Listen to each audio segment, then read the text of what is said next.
Hi అండి, మీరు చూస్తున్నారు వ్యవసాయ జ్ఞానం. ఈరోజు వచ్చేసి మనం డైరీ ఫామ్లో ఉన్నాం. ఈ డైరీ ఫామ్ గురించి పూర్తి వివరాలు తెలుసుకుందాం ఇక్కడ ఉన్న అన్నతోటి. మీ పేరన్నా? నా పేరు పృథ్వీరాజ్. ఓకే. మీరు వచ్చేసి బాగలూరు పోస్ట్లో వెంకటరాయపురం విలేజ్లో ఉండరు. ఓకే, మొదట షెడ్ నుంచి స్టార్ట్ చేస్తాం. ఈ మొత్తం షెడ్ ఎన్ని సెంట్లలో ఉందన్న? మొత్తం షెడ్ వచ్చేసి 5 సెంట్స్ టోటల్ ఏరియా. టోటల్ 5 సెంట్స్లో ఉంది. దీనికి ఓవరాల్గా ఇన్వెస్ట్మెంట్ ఎంత అయిందన్న పెట్టుబడి? ఇన్వెస్ట్మెంట్ వచ్చేసి నాకు టోటల్ షెడ్ ఇన్వెస్ట్మెంట్ 7 lakhs వచ్చింది. టోటల్ మొత్తం 7 lakhs 7 lakhs విత్ మొత్తం కన్స్ట్రక్షన్, లేబరు అన్ని కలిపి 7 lakhs వచ్చింది. ఇది ఎప్పుడు కన్స్ట్రక్ట్ చేశారన్న? ఇది లాస్ట్ ఆగస్ట్లో 2 years అయిపోయింది. ఆగస్ట్ వస్తే 2 years. 2022 ఆగస్ట్లో. ప్రస్తుతానికి మన దగ్గర ఎన్ని కౌస్ ఉన్నాయన్న? ప్రస్తుతానికి అన్నీ కలిపి మొత్తం 45+ ఉన్నాయి. మిల్కింగ్లో 25 మిల్కింగ్ ఉన్నాయి. ఓకే. ఇంకంతా ఈఫర్స్ కార్ప్స్ అన్నీ ఉన్నాయి. 45 ఉన్నాయి. మొత్తం 45 ఉన్నాయి. మొత్తం ఏ టైప్స్ ఆఫ్ కౌస్ ఉన్నాయన్న రకాలు ఇందులో? మొత్తం మా దగ్గర వచ్చేసి మోస్ట్లీ క్రాస్ బ్రీడ్ హెచ్ఎఫ్లో కొన్ని వచ్చేసి ఒక 90% ప్యూర్ హెచ్ఎఫ్లు ఉన్నాయి. హెచ్ఎఫ్లు ప్లస్ 1-2 జెర్సీ. ఓకే, అంటే మొత్తం ఈ హెచ్ఎఫ్ పర్చేస్ చేయడానికి ఎంత పడుతుంది యావరేజ్గా? హెచ్ఎఫ్ వచ్చేసి యావరేజ్గా మీకు మంచి వచ్చేసి అరౌండ్ 1 పడుతుంది. 1 lakh దాకా. 1 lakh. ఓకే, ఈ హెచ్ఎఫ్ నుంచి ఎంత ఎక్స్పెక్ట్ చేయొచ్చు అన్న అంటే ఒక కౌ నుంచి ఎన్ని లీటర్స్ ఎక్స్పెక్ట్ చేయొచ్చు? 25+ ఎక్స్పెక్ట్ చేయొచ్చు.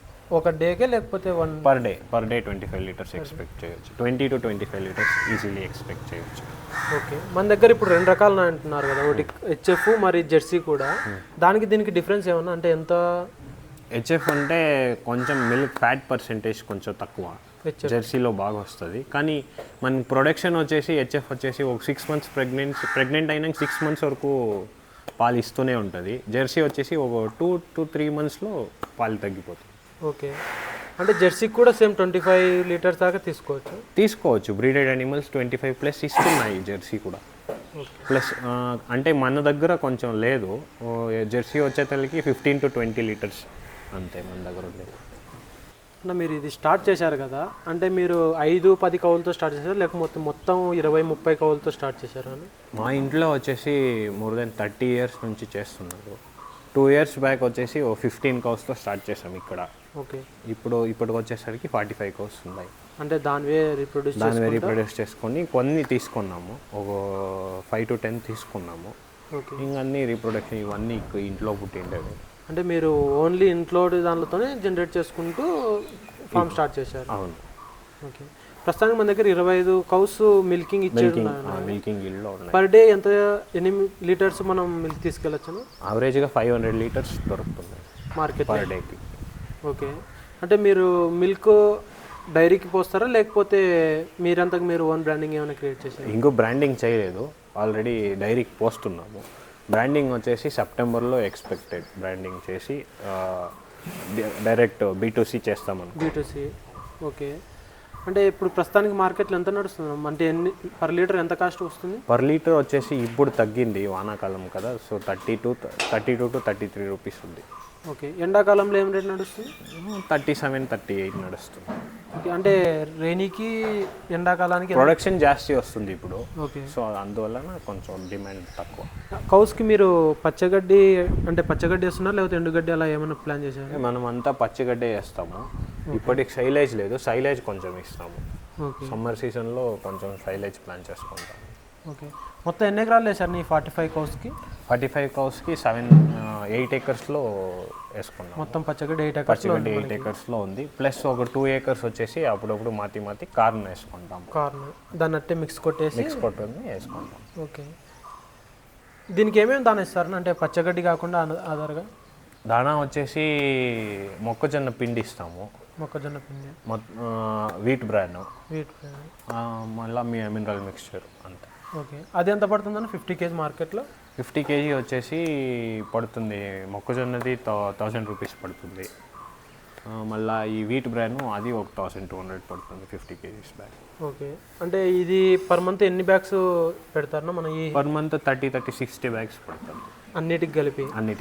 అంటే వీట్ బ్రాన్ ఒక 30 బ్యాగ్స్, మొక్కజొన్న పిండి ఒక 30 బ్యాగ్స్.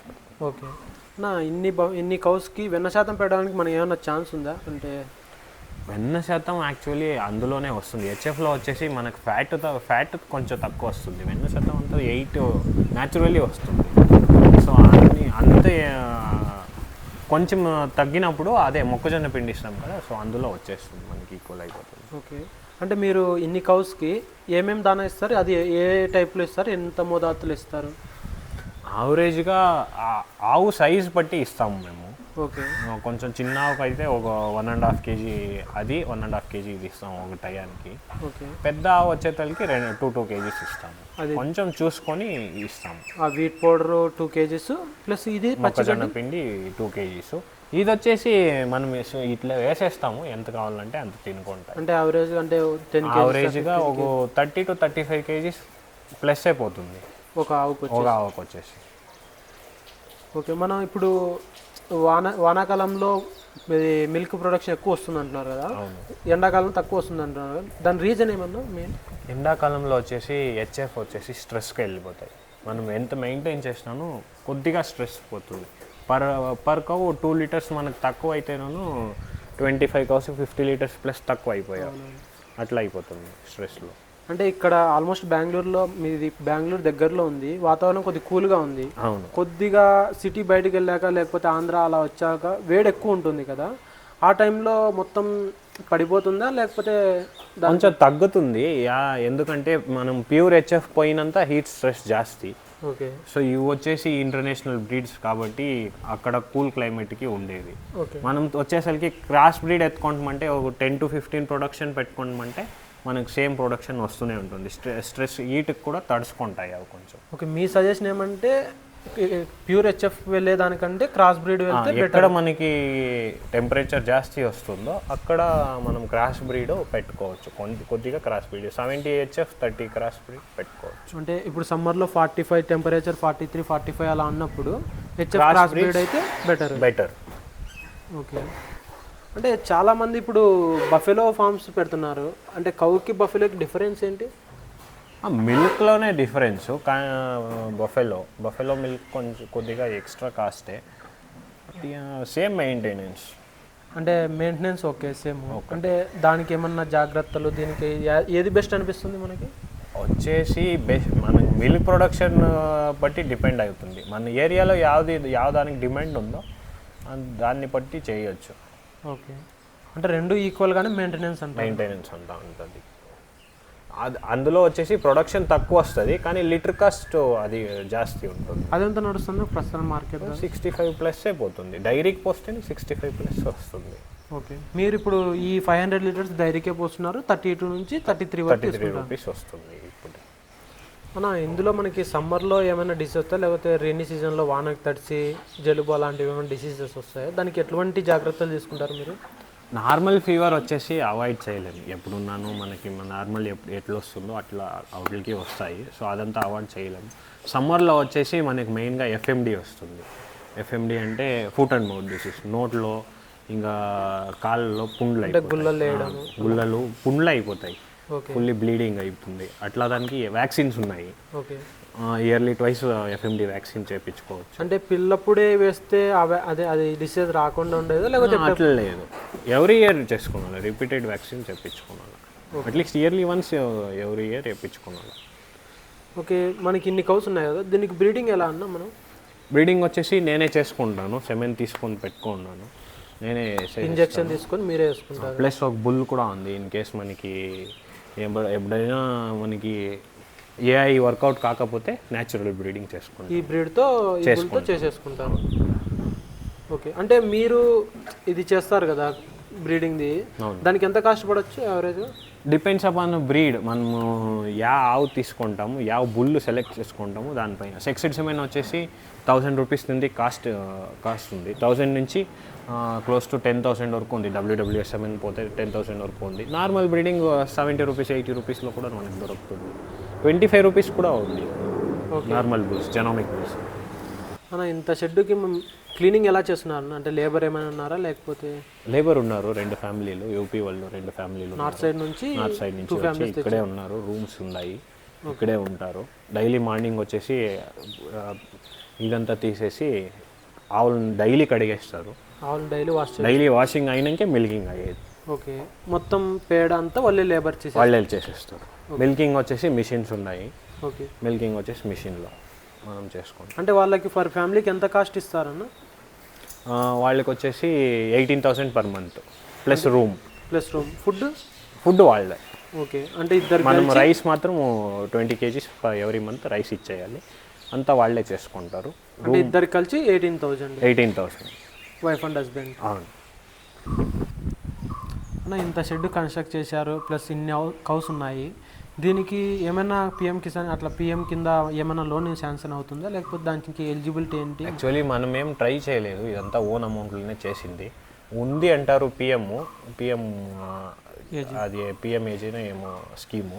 సో అందులో వచ్చేసి ఏమంటే మనం వచ్చేసి ఇండిజినియస్ కౌస్ బ్రీడింగ్ చేసుకుంటే లోన్ శాంక్షన్ చేస్తుంది అంటారు. ఓకే, సో నాకు అంతే ఐడియా లేదు అది. ఓకే, ఇండియన్ బ్రీడ్స్కి మాత్రం ఇండిజినియస్ బ్రీడ్స్ చేసుకుంటే లోన్ అప్రూవల్ ఇస్తారు అనుకుని నాకు తెలుసు. నాకు ఎవరో చెప్పింది, నాకు ఈ ఐడియా లేదు. ఓకే ఓకే, అంటే మీరు ఇంత కౌస్ నుంచి ఇన్ని పేడ ఎక్స్పెక్ట్ వస్తుంది కదన్న, ఈ పేడ అంతా మీరు ఎక్కడ ఇస్తున్నారు? పేడ అంతా ఇప్పటి వరకు నేను అమ్మలేదు, అంతా మన తోటలకి పచ్చగడ్డికి జొన్నలకి వాడేసాము. ఓకే, చూస్తాము ఫ్యూచర్లో ఉంది, ఇప్పుడు స్టాక్ ఉంది, ఫ్యూచర్లో ఏమైనా అమ్మేకి ట్రై చేస్తాం. ప్రస్తుతానికి మన దగ్గర అంటే పర్ టన్ ఎంత పోతుంది అన్న ఇక్కడ నియర్ బైలో? పర్ టన్ ఇక్కడ 4,000 పోతుంది పర్ టన్. అంటే ఇప్పుడు ఎవరన్నా కొత్తగా ఫామ్ పెట్టాలనుకుంటారు, లైక్ వాళ్ళు ఇది క్రాస్ బ్రీడ్ తీసుకోవాలి, హెచ్ఎఫ్ బ్రీడ్ తీసుకోవాలనుకుంటారు, దాన్ని మనం ఎలా ఐడెంటిఫై చేయొచ్చు అన్న? ఇది ప్యూర్ లేకపోతే ఇది క్రాసింగ్ అలా? క్యారెక్టరిస్టిక్స్ వస్తాయి. ఆవుకి ఫేస్ కౌంట్ వస్తుంది, మళ్ళీ టీట్స్ క్యారెక్టరిస్టిక్స్ చూడవచ్చు, రిబ్ సైజు అన్నీ చూసి తీసుకోవచ్చు. ఓకే, చాలామంది ఏమంటారంటే తంబడోలు ఎక్కువ ఉంటే అట్లా పాలు ఎక్కువ రావడం అలాంటివి చెప్తారు, అది నిజమేనా? అవన్నీ మేము చూసుకోలేదు. మేము ఏముంటేనో ఫేస్ కౌంట్ చూసి తీసుకుంటాం. ఫేస్ చూస్తే తెలుస్తుంది. వీటికి స్కిన్ సైజు కొంచెం పలసగా ఉండాలి, స్కిన్ అట్లుంటే పాలు బాగా ఇస్తాయి. స్కిన్ పతలాగా ఉంటే పాలు బాగా ఇస్తాయి, స్కిన్ మందం ఉంటే పాలు తగ్గుతాయని అంటారు. అవును. ఓకే, అవన్నీ ఉన్నాయి. ఓకే, ఇది చాలామంది ఇప్పుడు మార్కెట్లో బఫెలోస్ మిల్క్ వచ్చేసి 60 to 70 అంటున్నారు కదా, మరి మీరెందుకు బఫెలోస్ ప్లాన్ చేయలేదన్నా? ఇక్కడ వచ్చేసి బఫెలోస్ ఎత్తుకోపోయి పోస్తేను మనం కౌ మిల్క్ మిక్స్ చేస్తా పోయాల, బఫెలోస్ ఎవరు సపరేట్గా తీసుకుంటాలి. ఓకే, అంటే మీరు డైరీకి పోస్తున్నారు కాబట్టి డైరీలో తీసుకోవడం లేదు. సేమ్ కాస్టే వస్తుంది మనకి, 35-40 వస్తుంది. సో వర్కౌట్ కాదు. బఫెలో వచ్చేసరికి మనకి 4 to 5 లీటర్స్ వస్తుంది మ్యాక్సిమం పర్ డే. నార్మల్లో ఇది ముర్రా అట్లా తీసుకుంటే మనకు 15 లీటర్స్ వస్తుంది యావరేజ్గా. అట్లా వస్తే మనకి వర్కౌట్ కాదు కదా. 35 to 40 రూపీస్ వచ్చినప్పుడు మనకు వర్కౌట్ కాదు. అంటే ఇప్పుడు ఈ అవైలబుల్లో అంటే మనకి మార్కెట్లో బఫెలో మిల్క్ కొంటారు అని అవైలబుల్ ఉంటే పెట్టుకోవచ్చు. మనం ఎప్పుడు B2C స్టార్ట్ చేసామంటే క్లోజ్ టు 90 to 100 రూపీస్ అమ్ముకోవచ్చు పర్ లీటర్. సో ఆ టైంలో మనం బఫెలోస్ పెట్టుకోవచ్చు. ఓకే, మెయిన్ లాస్ట్ క్వశ్చన్ ఏంటంటే చాలామంది యూట్యూబ్ చూసి అంటే కొంతమంది ఇంట్రెస్ట్ ఉండి కానీ కొంతమంది యూట్యూబ్లో చూసి ఆదాయం చూసి కానీ అంటే బఫెలో ఫామ్ పెడదాము, డైరీ ఫామ్ పెడతామని అనుకుంటుంటారు. దానికి మీ ఎక్స్పీరియన్స్, మీరు ఇచ్చే సజెషన్ ఏంటి, ఎలా ఉంటుంది? యూట్యూబ్లో చూసేదాన్ని చేసేక అయ్యేది ఎక్స్పీరియన్స్ కావాలి. సో ఎవరైనా కొత్తగా స్టార్ట్ చేస్తారంటే గో ఫ్రమ్ 2 to 3 కౌస్, అక్కడి నుంచి స్టార్ట్ చేసుకోండి. సో మనకి ఒక 2 years మనము అట్లా పెట్టుకొని మెయింటైన్ చేస్తామంటే మనకు తెలుస్తుంది ఏ సీజన్లో ఎట్లా వస్తుంది, ప్రొడక్షన్ ఎట్లా వస్తుంది, ఆవు ఎట్లుంటుంది, హెల్త్ కండిషన్స్ ఎట్లుంటాయి అన్నీ తెలిసి వస్తుంది. ఆమెటికి గ్రాడ్యువల్లీ ఇంక్రీజ్ చేసుకోవచ్చు 1 by 1. ఓకే, సో ఒకేసారి 10 ఆవులు తీసుకుంటామంటే దానికి మెయిన్ ఫీడింగ్ ఉండేళ్ళు అన్నీ చూసుకొని సెటప్ చేసుకున్నాం. అంటే మీరు ఇప్పుడు 25 కౌస్ నుంచి పాలు వస్తున్నాయి అన్నారు, పర్ డే 500 లీటర్స్ అంటున్నారు, యావరేజ్గా 15,000 పర్ డే వస్తుంది. అట్లా ఓవరాల్గా మీకు ఇన్కమ్ ఎంత, అంటే పెట్టుబడి ఎంత, అంటే అన్నీ పోయి విత్ లేబర్ ఛార్జ్ ఎక్స్పెన్సెస్ అంతా పోయి ఎంత మిగులుతుంది పర్ మంత్? యావరేజ్గా 1 to 1.5 నాకు మిగులుతూ ఉంది ఇప్పుడు. మొత్తం labour charges, feeding cost, medicine cost అన్నీ పోయి 1 to 1.5 వేరీ అవుతుంది. ఓకే, B2C చేయడం వల్ల ఎంత మిగలచ్చు? B2C చేయడం వల్ల ఒక పర్ మంత్ ఇంకొక 50 to 60K ఎక్స్ట్రా రావచ్చు. ఓకే, థ్యాంక్స్ అన్న. Thank you.